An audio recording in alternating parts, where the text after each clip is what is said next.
प्यारे बच्चों, आज मैं आपको प्रत्यय के बारे में बताने जा रहा हूं। पिछले वीडियो मैंने प्रत्यय के कुछ उदाहरण आपके सामने पेश किया था।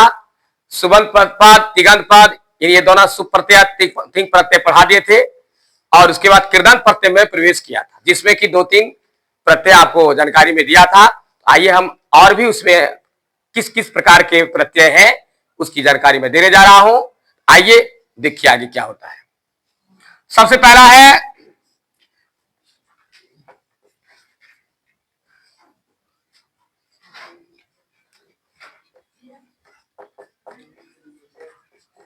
लंग लकार का विकल्प।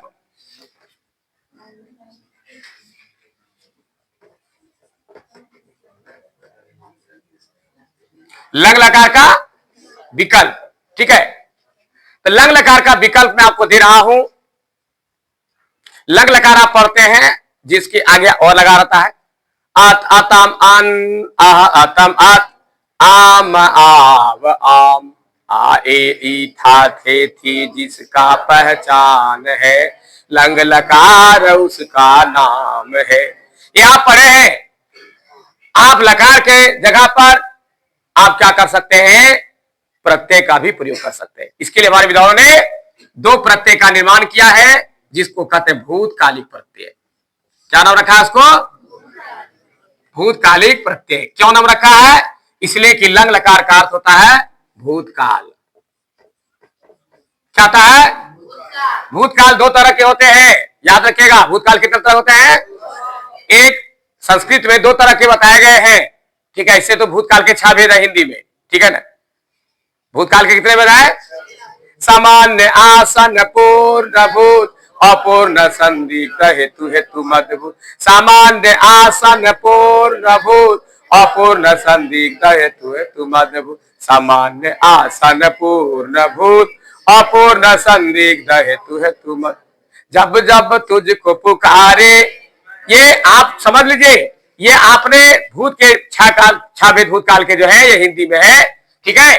तो संस्कृत में इसके विकल्प में क्या दिया है, प्रत्यय हमारे विद्वानों ने दिया है, उसका नाम है कत और कतवतु, ठीक है। ये क्या दिया, कत और कतवतु। अब भूतकालिक प्रत्यय किसको कहते हैं? मेरा पहला प्रश्न था, भूतकाल संस्कृत 2 तरह के होते हैं, उसको मैं भूल गया, बता रहा हूं। एक होता है प्रत्यक्ष भूतकाल और एक होता है परोक्ष भूतकाल। सुन लीजिए, परोक्ष। अब ये दोनों में डिफरेंस क्या है? प्रत्यक्ष भूतकाल, हर घड़ी जो आपका समय बीत रहा है, यह क्या है? जो समय आपका बीत रहा है यह वर्तमान है, और यही क्या बनता है? भूत। और आने वाले समय क्या है? भविष्य। भविष्य ही वर्तमान बनता है, वर्तमान ही क्या बनता है? भूत। इन तीनों कालों में सबसे महत्वपूर्ण कौन है? वर्तमान काल। जिसने वर्तमान को सुधार लिया उसका भूत और भविष्य दोनों सुधर जाता है। इसलिए जो अभी घटना आपके साथ घट रही है यह बीतते जा रहा है, यह भूतकाल बनते जा रहा है, आपका इतिहास है। तो कुछ ऐसी चीजें हैं जो आपके आंखों के सामने गुजरा है, तो वह कौन भूतकाल हुआ? प्रत्यक्ष भूतकाल। जैसे कि ठंडा आपका गुजरा, काफी ठंडी चल रही थी, शीतलहरी चल रही थी, कितने लोग शीतलहरी में मर गए। आपने देखा कितने लोगों को कि ठंडी से मर गए। तो आपके सामने की घटना है, तो वो क्या गया? आपका प्रत्यक्ष भूता। वह घटना बीत चुकी है तो भूतकाली, लेकिन इसको आपने आंखों से देखा, अनुभव किया है। हाँ, यह क्या गया? प्रत्यक्ष भूतकाल। अब आप बताइए, रावण को राम ने मार दिया, राम ने रावण को मार दिया, कृष्ण ने कंस को मारा। ये तो आज प्राचीन काल से लोग सुनते आ रहे हैं। किसने किसने देखा है? आपके पिताजी ने, दादा, परदादा, किसी ने देखा है? कोई बता दे कि हमने देखा है। लेकिन यह भी बीती घटना है। अभी घटना क्या है? बीती हुई है, लेकिन किसी ने देखा नहीं। सुनी सुनाई बात या कहीं लिखी बात आप सुन रहे हो। तो ये जो चीज वैसी भूतकाल की घटनाएं जो हमारे आंखों से क्या है? ओझल है। यानी हम लोग जिसको आंखों से देखे नहीं, मेरे पास कोई प्रमाण उसका नहीं है कि हम हमारे कोई बाप दादा आकर के कहे कि हम देखे, मेरे सामने मार दिया रावण को, राम हम भी थे वहां, कोई उसका सबूत नहीं हो, वह भी भूतकाल घटना है। उसको हम किस भूतकाल लाते हैं? परोक्ष भूतकाल। यानी जो आपके आंखों से छिप करके हुआ है, जो आपको पता किसी का रिपोर्ट नहीं है। इसलिए एक बात जिसको कि प्रत्यक्ष रूप से जानते हैं, जिसका गवाह है, और जिसका कोई गवाह नहीं है, जिसको प्रत्यक्ष आपने देखा नहीं, वो कौन सा भूतकाल है? तो संस्कृत में इसको दो भागों में बांटा है, एक प्रत्यक्ष भूतकाल है, एक परोक्ष भूतकाल। तो ये जो हम पढ़ते हैं लग लकार, ये किसका है? प्रत्यक्ष भूतकाल का है। किसका है? प्रत्यक्ष भूतकाल का है। तो आइए सबसे पहला क्या है? कतो है। क्या है? ठीक है, इसमें क्या है? ता। इसका पहचान पहले जानिए, कैसे जानेंगे हम? ता और ट से अंत होने वाले प्रत्यय को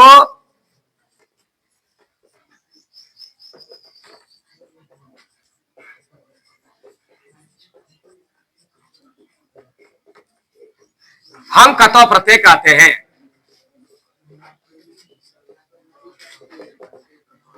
ता या टा से मैं तो के बारे में बताया था कि जिस धातु के अंत में कोई भी स्व रहे या छ हलंत रहे, उसका योगफल क्या आता है? तो हो जाता है। जैसे पृष्ठ जोड़ का तो क्या गा? पृष्ठ। क्या गा? पृष्ठ। उसके बाद धाव जोड़ का तो क्या गा? धाविता। इसमें भी हर्षिका का आगमन होता है, हर जगह नहीं होता है लेकिन लगभग होता है। ठीक है, गम जोड़ का तो गता। और इसमें क्या होता है?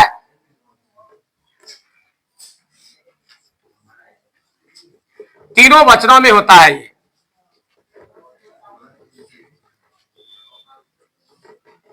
ये तीनों वचनों में होता है।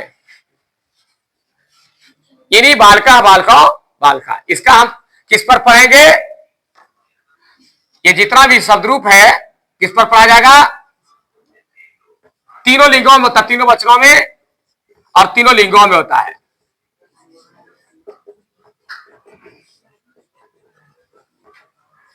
लिंग कितने होता है? तीन, पुल्लिंग, स्त्रीलिंग और नपुंसक लिंग। संस्कृत में तीन लिंग होता है, तीनों लिंगों में इसका होता है। पुल्लिंग में आप यदि इसको वचन का जरूरत पड़े, पुल्लिंग में वचन का जरूरत पड़े तो आप किस पर पढ़ोगे? बालक पर। ठीक है, और स्त्रीलिंग में जरूरत पड़े तो किस पर पढ़िएगा? लता पर। और नपुंसक लिंग पढ़े तो फलम पर पढ़ना है। ठीक है, तो कैसे जानेंगे हम? इसकी पहचान है, एक तो हमें ये जो दिया आपको, ये पुल्लिंग है। क्या है? पुल्लिंग है। अब स्त्रीलिंग में क्या आता है? ता ता। ये क्या है? स्त्रीलिंग का पहचान है। और ताम ताम, ये क्या है? नपुंसक लिंग का पहचान है। यानी इसको हम कैसे सीखेंगे? ता ता ता ता तम तम से अंत होने वाले प्रत्यय को हम कतो प्रत्यय कहते हैं। कहीं भी आप मिल जाइए, अंतिम में समझ जाना कौन सा प्रत्यय है? कतो प्रत्यय है। यदि अंत में ता या टा है तो इसको भाला के पढ़ के वचन का प्रयोग करेंगे। यदि ता टा अंत में है तो इसको आकार है तो लता पढ़ेंगे, आकार है ना, लता पढ़ लेंगे। और मोहलंत है इसलिए नपुंसक लिंग फलम पर इसको पढ़ेंगे। अब इसका प्रयोग कहां होता है, कैसे होता है, इसको पढ़ने से फायदा क्या है? झूठ मूठ का पढ़ करके परेशान नहीं, इसके यूज भी सीखिए कैसे होता। जैसे उदाहरण के लिए मैं आपके सामने पेश कर रहा हूं, जैसे मैं घर गया। सबसे पहले इसके लंग लकार में इसका अनुवाद करेंगे। मैं का क्या दाता है? अहम। घर का आता है गृहम। और गया गम धातु से बनता है। देखिए अहम कहां है? सा तौ ते तम युवम यम आम, यही पर आना है। लंग लकार आत अताम अन आ अतामत आम, यानी अगच्छम। आगे और लगता है अगच्छम। ये आपका लकार के आधार पर बना। अब इसी का विकल्प इसे कैसे बनेगा? ये देखिए मैं कहा गया अहम गृहम।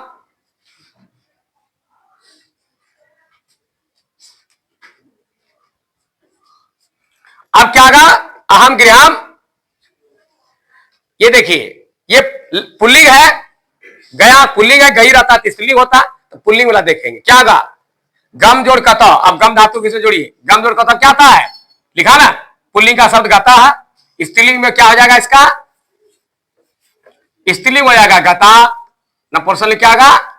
गतम। तो हमको जरूरत किसका है? गतः। अहम गृहम गतः, मैं घर गया। चूंकि अहम एक वचन है इसलिए एक ही वचन लगा। यहां वयम रहता तो गता हो जाता। लकार में और प्रत्यय में दोनों थोड़ा सा डिफरेंस है कि जब इसको हम लगाते हैं, लकार से जब बनाते हैं हम, ध्यान दीजिएगा, लकार से जब बनाते हैं ये इसको समाधान का तरीका होता है। इसको लकार से जब हम इसको बनाएंगे तो हमेशा क्या ध्यान देना है, जब हम इस तरह के भूतकाल के वाक्य को, ठीक है, लंग लकार पर बनाएंगे, लकार पर बनाएंगे तो क्या होगा? लकार में देखना है हमको पुरुष और वचन ही देखना है। किस पुरुष में है और कौन सा वचन है। ये जिस पुरुष के जिस वचन में रहेगा उसी पुरुष के उसी वचन में इसको लगा देना है। बन गया मेरा लकार के आधार पे। लेकिन जब हम इसी चीज का समाधान प्रत्यय से करेंगे तो हम लकार और पुरुष ना देखकर तब क्या लिखेंगे, देखेंगे हम लकार में देखे, प्रत्यय में क्या करना हमको, आपको वचन तो कॉमन है, वचन दोनों देखना होगा, इसमें लिंग देखना होगा। याद रहा, प्रत्यय से बनावट क्या देखना होगा? लिंग और वचन। और लकार से बनावे तो पुरुष और वचन। अभी आपने देखा कि मैंने देखा ये किस पुरुष में जी? सह तौते त्वम यम आम, उत्तम पुरुष है, एक वचन है। तो उत्तम पुरुष का एक वचन अत अतामान अताम अत आम लगा दिया। तो जिस पुरुष के जिस वचन में था उसी पुरुष को उसी में लगा दिया, पुरुष और वचन से मिलान किया इसका। लेकिन जब हम प्रत्यय से बनाने लगे तो हमने पुरुष को नहीं देखा, मैंने क्या देखा? लिंग। कौन सा लिंग है ये? गया, ये पुल्लिंग है।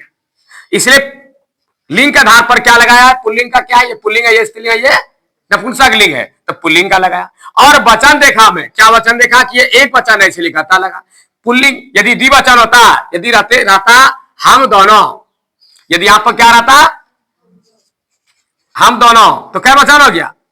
द्विवचन हो गया। तो यहां क्या था? आवाम। जब आवाम होता तो मैं क्या लिखता? द्विवचन हो जाता, गता गताओ। बालका, बालक पढ़ना था, तीनों है, बालक बताया था पुल्लिंग, गता गताओ। आवाम गृहम गताओ, ये होता।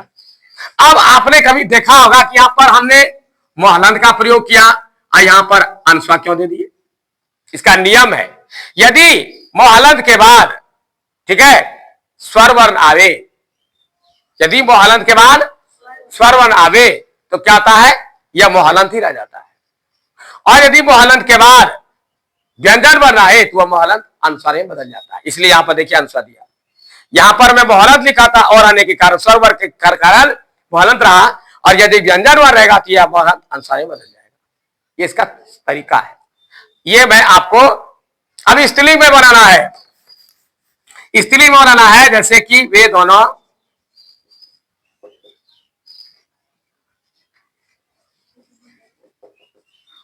घर जाती है, तो वे दोनों का क्या काम? लड़की है, लड़का है तो सा ता ते लगेगा, लड़की है तो सा ते ता लगेगा, लड़का लड़की नहीं रहे तो तत ते, यानी नपुंसक लिंग। तो ये क्या है? जाति है, स्त्रीलिंग है, इसलिए क्या पढ़ेंगे इसको? इसका स्त्रीलिंग का अलग है, याद रखिएगा। तद शब्द रूप का, तद का जो सर्वनाम शब्द रूप है, इसके तीनों अलग अलग है। पुल्लिंग में सा तौते, सा तौते तम तौताम तेन ताव्यम तस्मै ताव्य, इसका शब्द रूप है। स्त्रीलिंग में सा ते ताताम ते तात्या ताव्यम तस्मै ताव्यम ताव्य, इसका चलता है। नपुंसक लिंग में तब तत्ते तानी और पुल्लिंग पर तृतीया से चलता है। तो ये स्त्रीलिंग है, तो स्त्रीलिंग में हम पढ़ेंगे सा द्विवचन है ते, क्या होगा इसका? ते, ठीक है। गृहम, ठीक है, गृहम में आप देखिए हम क्या देंगे, देना होगा अनुस्वार देना होगा। अब ये क्या है? साते द्विवचन है, हमको वचन और लिंग देखना। लिंग तो मैं देख लिया, स्त्रीलिंग था, क्योंकि प्रत्यय से बना हुआ, लिंग देख रहा हूं। सा ते गृहम, अब क्या होगा? स्त्रीलिंग देखना है, क्या होगा? गता। क्या वचन है? तो लता लते, तो क्या होगा? ते गृहम गते। बिल्कुल आसान है। दूसरा इससे क्या बनता है सीख लीजिए। दूसरा समाधान क्या है? उसके द्वारा पढ़ा गया, उसके द्वारा देखा गया, उसके द्वारा पढ़ा गया, उसके द्वारा चंद्रमा देखा गया, यानी इस तरह का जितना भी है, देखा गया, खाया गया, पढ़ा गया, लिखा गया, देखा गया, सबका समाधान कर्ता प्रत्यय से होगा। तो उसके द्वारा पढ़ा गया, तो उसके द्वारा कर्ता ने कर्म को करण से के द्वारा तृतीया है, तो उसके है उस है, वह से बदलकर उस होता है, सा तौते तम तौतान तैन, क्या गया तैन, ठीक है, क्या गया पठिता, तैन पठिता, उसके द्वारा पढ़ा गया, हो गया। ये समाधान भी होता है, उसके द्वारा पढ़ा, उसके द्वारा चंद्रमा देखा गया, तेन चंद्र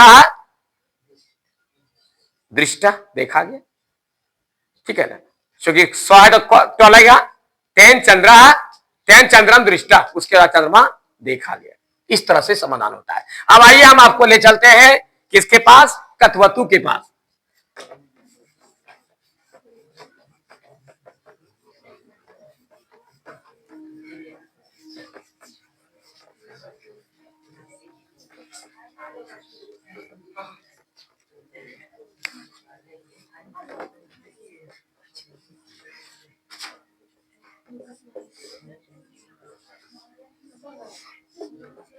कथवतु, कथवतु का पहचान क्या है,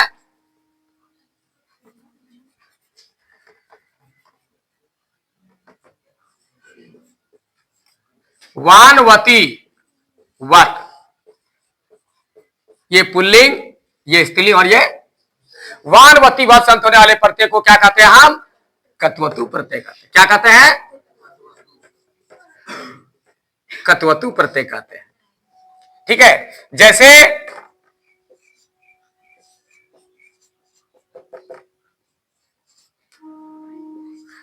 जोड़ कथवतु, क्या गा, पठितवान, पठितवती, ठीक है, पठितवत, ये तीनों में तैयार होगा, ठीक है। और इसका भी काम उसी में होता है, जैसे उसके द्वारा पढ़ा गया, तो क्या गा, तेन पठितवान, उसके द्वारा पढ़ा गया। आप कतो लगाइए या कतो, तो दोनों लगा सकते हैं, दोनों में कोई प्रिफरेंस नहीं है कि इसको लगाएंगे तो उसको नहीं लगाएंगे, उसको नहीं, कहीं भी किसी को लगा सकते हैं, लेकिन शर्त वही रहा कि भूतकाल का ही ये विकल्प है, भूतकाल के ही प्रत्यय लगे, भूतकाल का जो क्रिया है, गया, खाया, पढ़ा, लिखा, आया, देखा, इस सब में ही इसका प्रयोग होगा, ठीक है ना। तो उसके द्वारा पढ़ा गया, ठीक है ना। राम के द्वारा चंद्रमा देखा गया,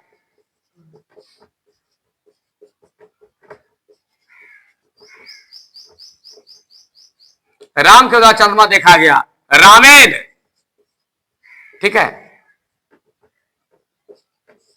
चंद्र दृश्यते, रामेण चंद्र दृष्टवान,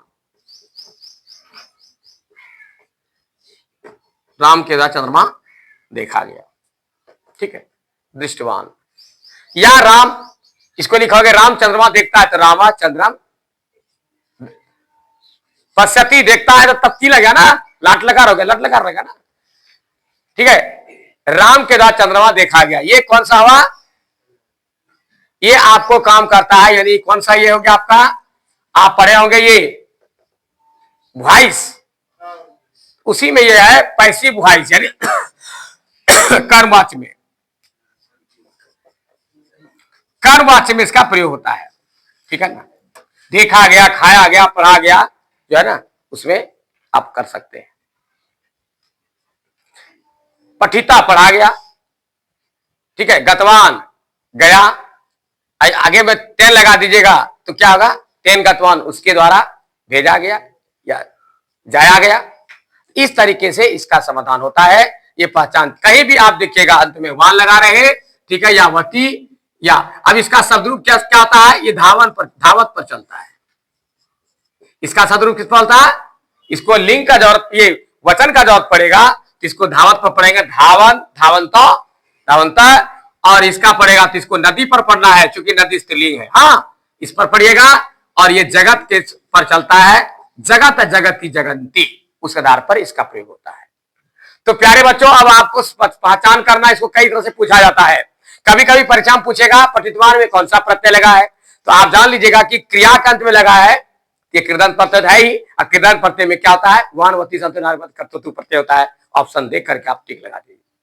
दूसरा पूछेगा कभी कि घम जोड़ कर्तृत्व से क्या सब, कौन सा नया शब्द बनेगा, क्या लिखेगा, कौन सा स्त्रीलिंग शब्द बनेगा, क्या कहा, गतवती। तो याद रखिएगा इसमें अंगी प्रत्यय लगा हुआ है, जो कि आगे क्लास में पढ़िएगा, आगे वीडियो में पढ़ाऊंगा मैं। स्त्री प्रत्यय पता चलेगा कि स्त्रीलिंग में दीर्घिकार क्या लगाने से, कौन सा प्रत्यय लगाने से स्त्रीलिंग बन जाता है, और आकारांत स्त्रीलिंग कौन सा प्रत्यय लगाने से आकारांत स्त्रीलिंग बन जाता है, आगे आप देखिएगा। ठीक है ना, जानकारी लीजिएगा। लेकिन यहां तक आपको जानकारी दे रहा हूं कि आपको जब पूछा जाएगा, प्रश्न करेगा, तो एक पूछेगा पट जोड़ गतवान से कौन सा शब्द, क्या पठितवान, पठितवती, पठितवत, तीनों में से देखिए कौन सा। यदि स्त्रीलिंग का पूछेगा पठितवती लिखना है, पुल्लिंग का पूछेगा पठितवान आपको सही करना है। दूसरा पहचान आपको बता दिया कि कत्वतु प्रत्यय का निम्न में से कौन सा उदाहरण है, उदाहरण देगा तो आप वानवती वाला उदाहरण चुन करके लिखेंगे। इस तरीके से कई ढंग से इसको पूछा जाता है, और वाक्य में भी इसको प्रयोग करने में सिखा दिया, वाक्य में इसका प्रयोग होता है। तो आज मैं प्रत्यय के बारे में, एक भूतकालिक प्रत्यय के बारे में समझाया, सिखाया। इसमें आपको अच्छी से अच्छी जानकारी लेने का प्रयास करें, इसको अभ्यास करें, और यदि आपको समझ में आ रहा हो तो आप अधिक से अधिक बच्चों तक शेयर करें और सब्सक्राइब करें, लाइक करें, ताकि बच्चों को अधिक से अधिक इसमें लाभ हो। और इसको समझने का प्रयास करें, शुरू से अंतिम तक इसको पढ़ें, समझें कि मैं कहां कहां इसका क्या पहचान बताया, लकार में और प्रत्यय में प्रयोग करते समय क्या मैंने डिफरेंस बताया। मैंने बताया कि लकार का प्रयोग करते समय हमेशा कर्ता का पुरुष और वचन देखते हैं, ठीक है ना, पूरे का, और कर्ता के आधार पर। और जब हम इसी चीज को लकार से, ये प्रत्यय से बनाने लगते हैं, तो पुरुष के जगह पर हम सिर्फ लिंग को देखते हैं कि ऐसी कौन सा लिंग है। वचन तो परमानेंट है, उसमें भी है, इसमें भी है। तो आज मैं प्रत्यय के बारे में इतना ही जानकारी दिया, फिर आगे वीडियो में आप देखेंगे। और अभी बहुत सारे प्रत्यय हैं जो कि पढ़ना जरूरी है, और कहीं न कहीं आपको प्रत्यय का काम आते रहेगा। तब तक के लिए धन्यवाद।